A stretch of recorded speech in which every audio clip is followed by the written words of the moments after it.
I'm Craig Kenneth, a relationship coach and a psychotherapist. Every relationship is different and every breakup is different. Work with me and you'll get professional help on your situation. And if you're in no contact, focused on personal growth, my workbook series, The Knowledge, will help you make changes like you've never made before. Available now at AskCraig.net.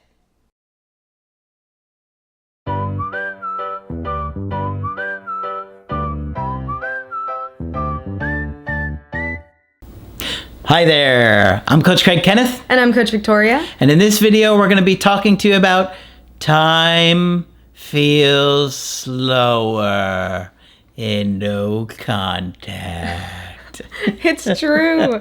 It's so true. Time feels like it's moving at a snail's pace when you're going through no contact. Horrible. It's very bad. Absolutely horrible.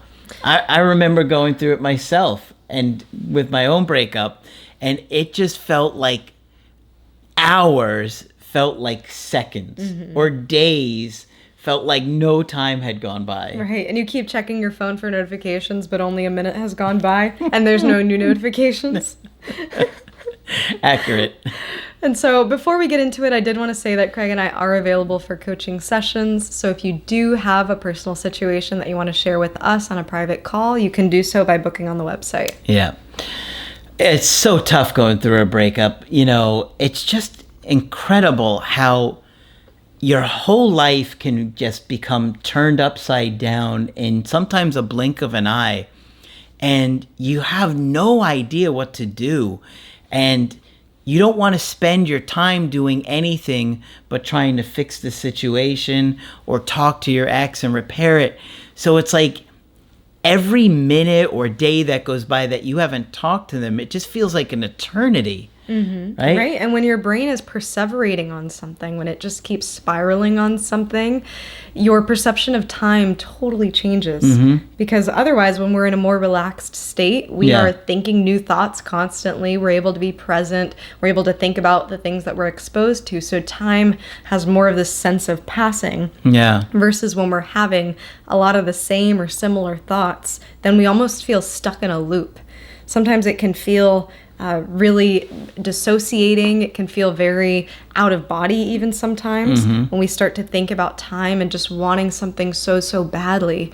And so we want to talk about that today. We want to talk about what is making time go by even slower for you if you're in no contact and struggling with this. Watching this video might be triggering for some of you. We might be talking at half time.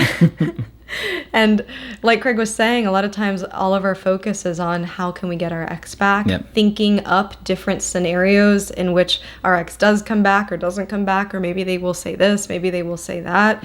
So journey with us as we talk about time and space travel. No, I'm kidding.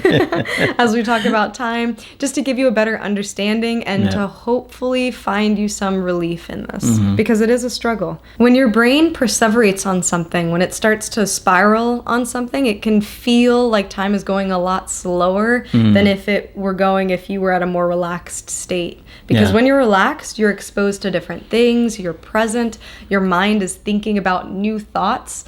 Versus when you're thinking about the same thing or similar things over and over, you can almost feel like you're in a time loop.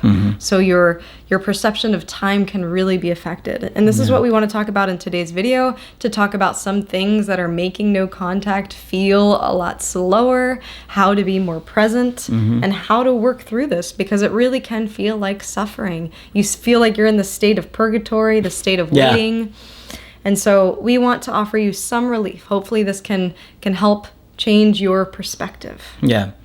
I think that what happens is all you really care about is hearing from your ex, right? You're in no contact, and the only thing you're really caring about is repairing the connection. You don't care about work, school, friends, family, hobbies, interests.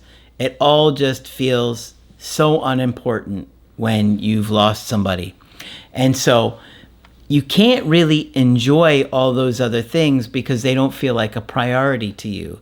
And I think that's biologically hardwired into us. So we want to stay connected to our loved ones. And so when you're disconnected from them, and that's all you can think about, everything else feels trite or, unimportant. Not as important, Yeah. And so unless it's hearing from your ex, everything else kind of feels like a waste of time.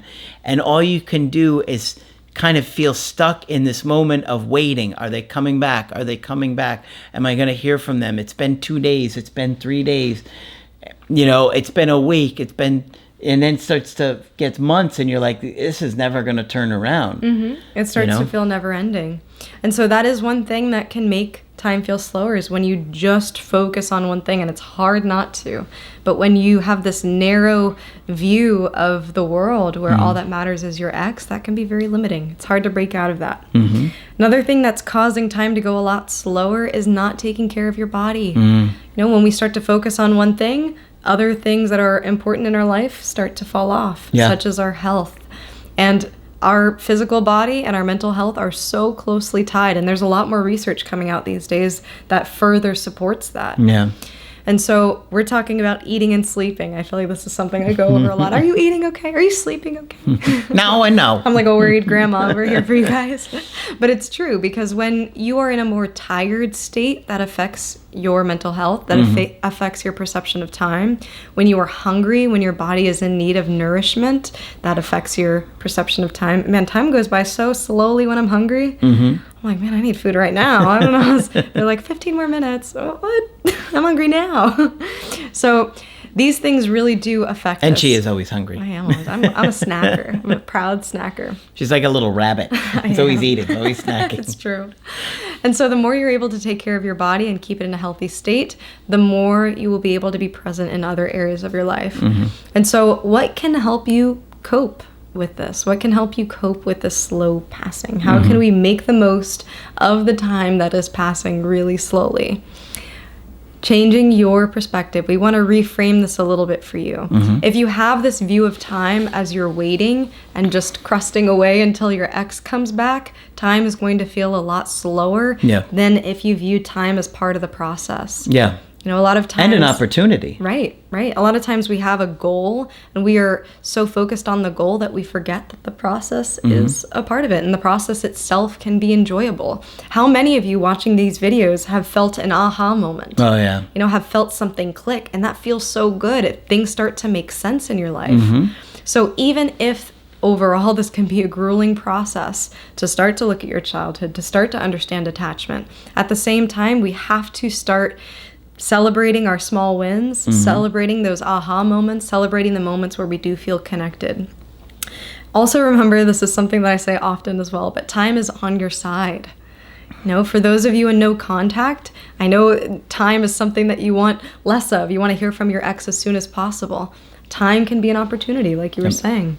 Time is an opportunity to gain more skills, to be as best a version of yourself as you possibly can be before you are in front of your ex again. That's right. Or before you have the opportunity to be with someone great.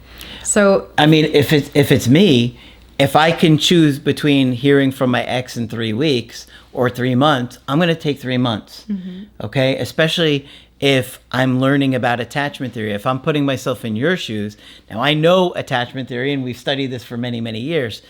But if I was just hearing about this stuff and starting to say, oh my gosh, I made all these mistakes in my relationship, I'd rather have more time to prepare, more time to learn the skills and the emotional self-control to do it, right? This is why we have like the cartoons in the creative healing course, because it shows a lot of little examples of, this is going to get you. Right. These are the things that are going to trigger you.